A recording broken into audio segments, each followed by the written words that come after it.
Hey guys, welcome back to the channel.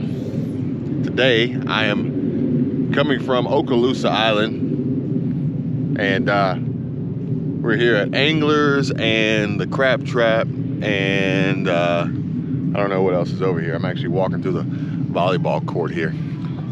Today I'm recording on my GoPro Hero 11 Black, and today's settings are 1080p, 60 frames per second.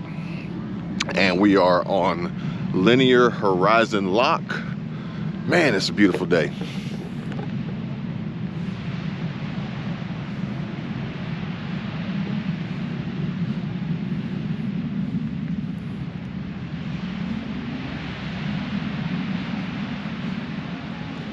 We got some bubbles down here. We got some tents, protect them from the sun.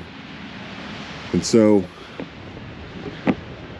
I will say, you can see these boats out here. I don't know if you guys can see those boats way out there, moving pretty good.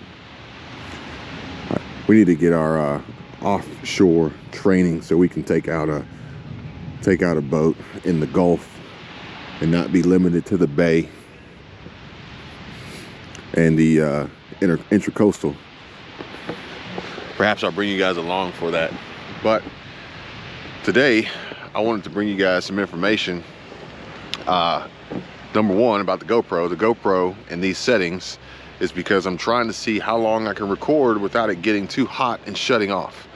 I am outside.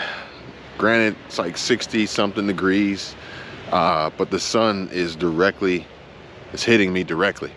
And in past experiences with this GoPro is that when I was shooting 4K 60, it would cut off in about 15 minutes. I'm guessing. I haven't timed it, so I think it's about 15 minutes. So I'm hoping that this 1080p 60 will allow me more time before it shuts off in this direct sunlight, because ambient temperatures aren't really hot, but the sun, I think, is the factor. The other one being when I record inside the car, especially if the AC is not on, then it gets really hot. But you can see here, we're here at the beach, and I will say that it's funny because you got the tent, you got the bubble, and you can tell these folks are taking selfies here. You can tell the out-of-towners, because despite the temperature, they're like, we're gonna wear this bathing suit, especially this one. This is a thong, so we're gonna wear this bathing suit. I don't know if you guys can see.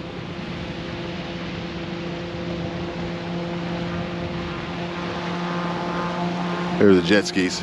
Maybe this would have been maybe this would have been a better day for 4K 60, so I could get you some closer resolution on that bathing suit. But what I'm trying to say is that when Michelle, my wife, was like, let's move to the beach, I didn't really have a huge desire for the beach. I didn't really care. But now, after having been here, these guys are racing.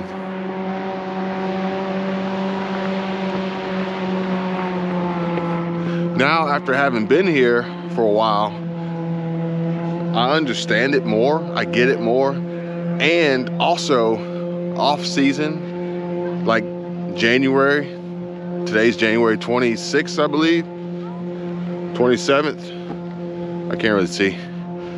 It's 1:15, so that's why I'm blocking the date on my watch here. But the off season, in my opinion, is where it's at, because you can come out here and there's literally nobody here. Not literally, because I'm not the only one here, but our little kid's here, running away, not listening to his parents. But, so, enough backstory. Let's get into it. You want to start a YouTube channel? Cool. I want to help you. And I'm gonna tell you guys from experience, from some comments that I've received today on another channel, of people telling me how impossible it is and how it can't be done. How they've tried for years and years and have been unsuccessful. in getting the required subscribers and required watch hours, which YouTube hasn't really changed much, but they do have a new policy, new rules that they rolled out, and basically they include and incorporate shorts in the YPP YouTube Partner Program monetization program. So you'll still need 1,000 subscribers no matter what. You'll still need 4,000 watch hours on long form videos in a 365-day window, and you'll also qualify for shorts if you choose to go that route by having 10 million views in a 90-day window. But the cool part about it is that my channels are already monetized and fall into the monetization category, but I don't make shorts, at least not to the point at which I'd have 10 million views in 90 days. But it's one or the other. So since I'm monetized for long form, I'm monetized for shorts. And obviously, if you're monetized for shorts, you'd be monetized for long form. Now, why is that important? Well, it's important to know so you know what your target is, what you're shooting for, what are your goals. And with a comment coming through today saying, you know, I've been doing this for several years, I have a few hundred subs, I don't have the hours. Well, that shouldn't necessarily be the case, okay? Now, granted, some people will tell you that it'll take you a long time to get monetized or even reach the point of being monetized, and and usually for most people it'll never happen. And that is, I guess, vaguely true. But if you actually want to make it happen and you're trying to make it happen, then in my opinion, I think you can actually make it happen in as little as 12 months. I've actually done it in as little as 45 days. And we're working on another one right now that will probably beat the 45-day mark. I bet it will be 30 days or less. Now, granted, some of these channels were created on their own, and then others were, they had some help. But even still, we can talk about that in another video. You don't want to get a channel monetized from another channel that's monetized. If you do it wrong, it'll backfire. So we'll just leave it at that.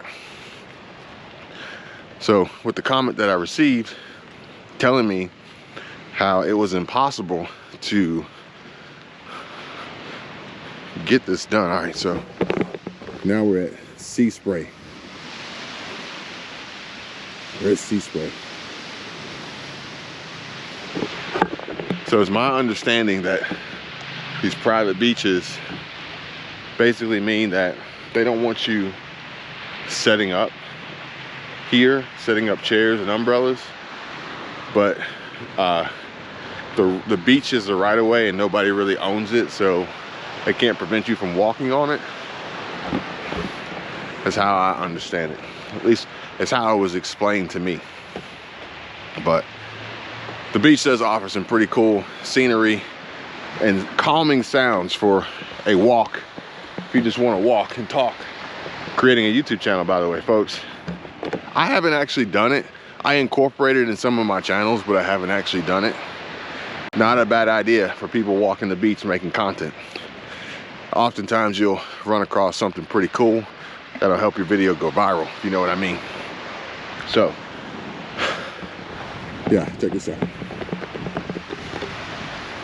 And I've just started using the GoPro. Before I was using my phone, my Samsung Galaxy S20 FE.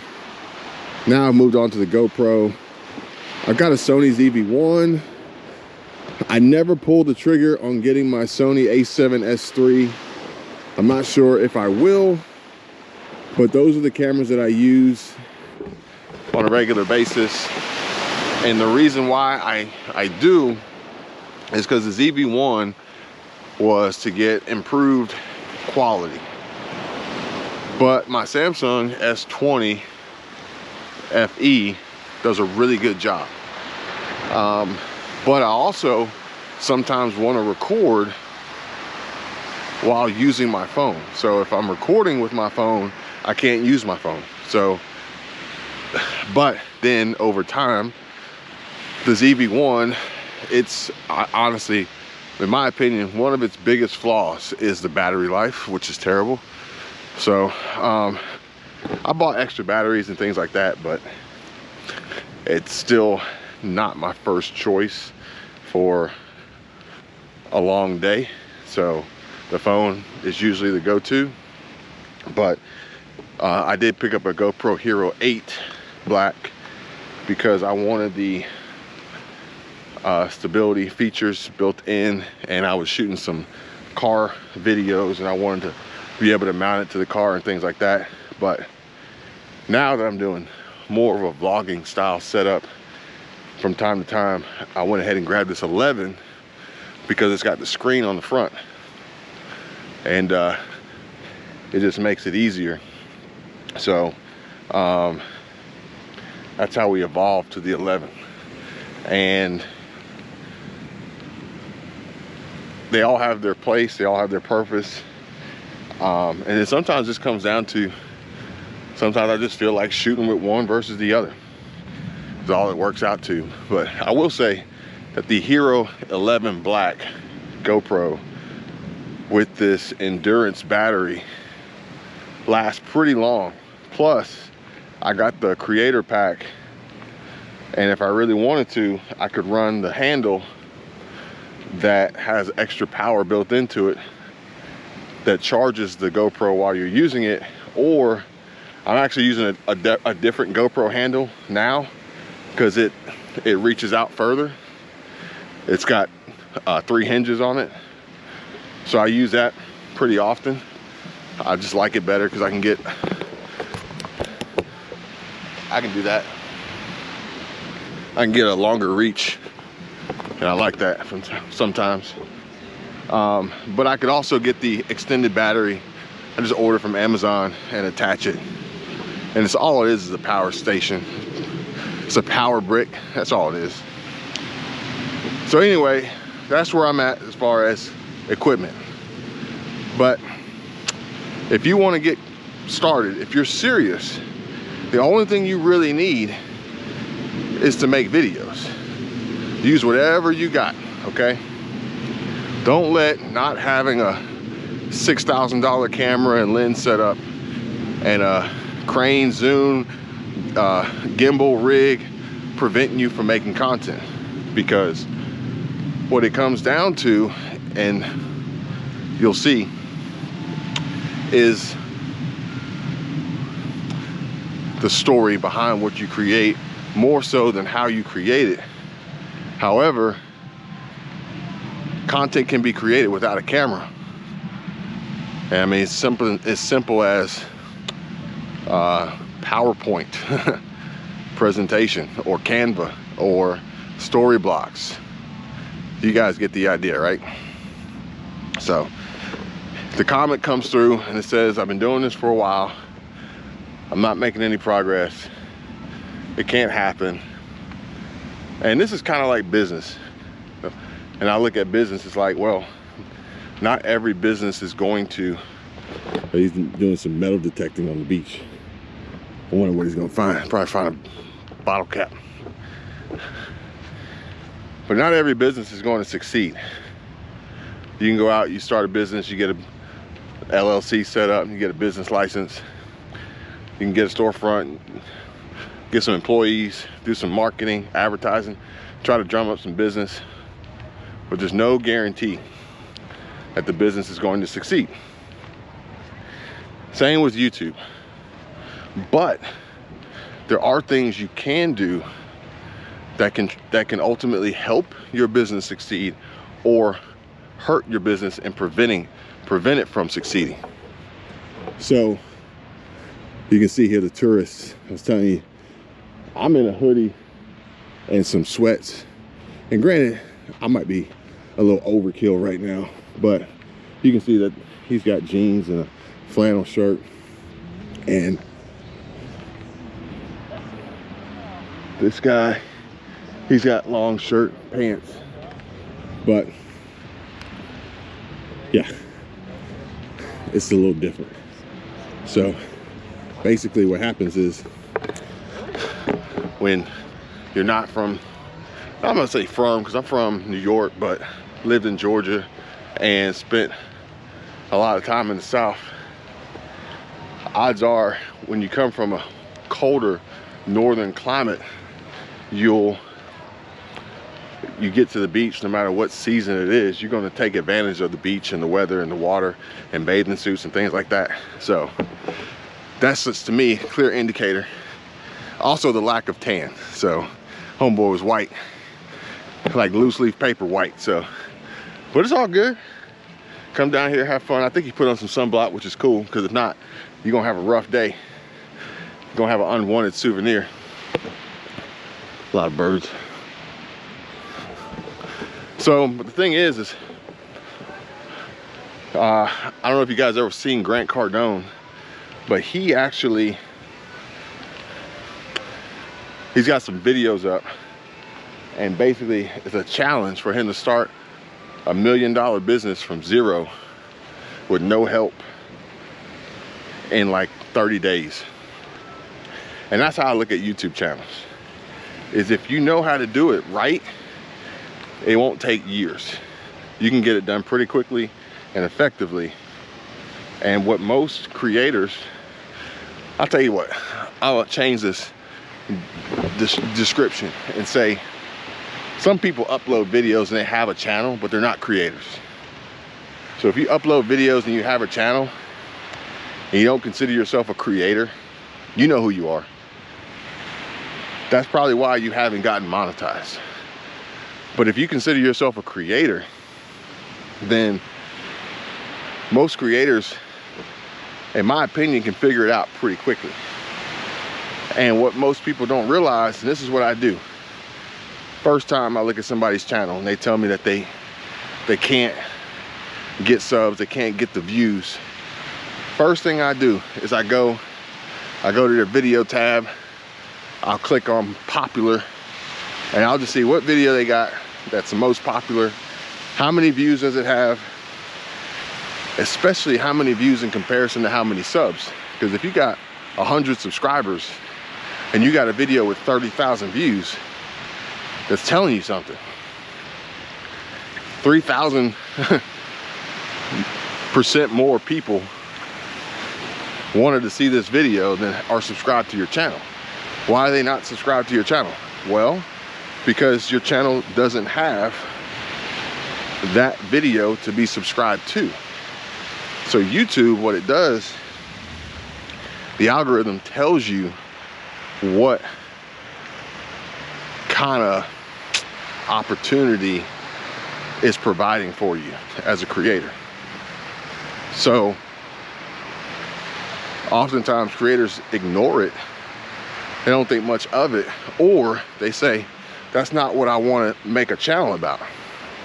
But the secret is that if YouTube says, look, we'll give you reach, we'll give you recommended homepage views, we'll give you suggested views, we'll give you up next views to get crazy multiples on your subscriber count, ultimately going viral. Let's see here. What it's telling you is, here's the pier, which I haven't gone fishing on the pier. And I don't know if you have to pay for this one, but what YouTube's telling you is that, look, we'll let you run with this. Then it's up to you to figure out how can I incorporate this in the type of content that I really want to make. And people ignore it. And it's like, oh, I can't. And it's like, well, you could, you're just not paying attention. So that's what I do. I look at your most popular video and be like, oh wow, that's it. It's a clear indication of the mindset and the psychology behind the YouTube algorithm, and ultimately the audience that YouTube will assign to you. And if you don't have an audience assigned to your channel in the YouTube studio, you got to work on getting one. The cool thing is if you don't have one, you can aim and target for the one that you want. If you do have one, then the key there is figuring out, this is kind of interesting.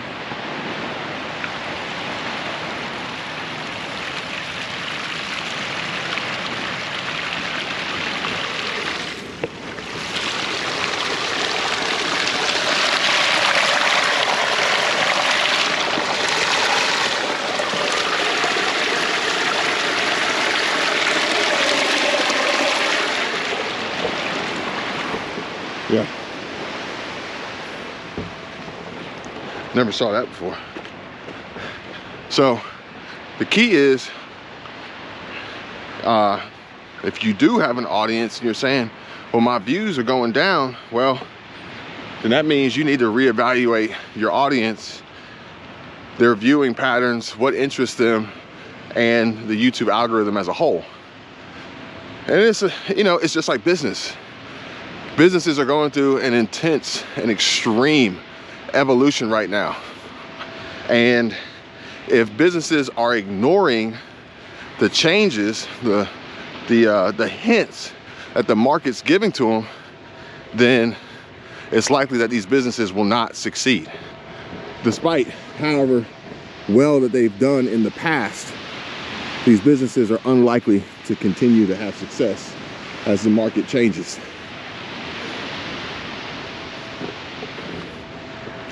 That makes sense. So, can you do it? Of course you can. Are you paying attention? I don't know. Do you really want it? That's up to you. Are you a video uploader or are you a creator? If you want to be a creator and you want to grow a channel and you want to make money, there's a way to do it. I'm not saying I'm perfect. I don't even think Mr. Beast would say he's perfect, but there's some people out there that get it and they live it and they do it and they understand it and they're continuously working to master it and be better at it and understand the changes and the evolution and keep up with the trend of YouTube, the algorithm, and your audience to accomplish these goals, continue to grow, drive crazy revenues, make a lot of money, and have fun doing it in the process. I hope you guys found this helpful, interesting, informative, entertaining, relaxing, soothing. If you guys don't know, I'm keyword stuffing. I'm keyword stuffing the end of this video. But hopefully, not only am I keyword stuffing, but it actually provided all those to you so you don't get thumbs down on your videos for clickbait. Although clickbait is a touchy subject for me because there's a channel I want you guys to go check out. His name is Veritasium. I think it's Veritasium. And he actually put together 2 or 3 videos explaining the science behind clickbait. And there's nothing wrong with clickbait because a thumbnail is inherently clickbait. Without a thumbnail, it'd be hard for people to choose to select to watch your video, so they got to click it, and they're being baited in. Whether they're being baited in with a very boring and simple title and thumbnail versus being baited in with a very exciting and extravagant title and thumbnail, it's all clickbait. But the last thing you want to do is pull them in and disappoint them from that. And then that's where the term, the Urban Dictionary slang term meaning of clickbait comes from, that a lot of people don't like. So even though I'm keyword stuffing, I'm not trying to create clickbait. But I do want you guys to click. I do want you guys to watch. Until next time, folks, you guys take care. I'll see you. Bye.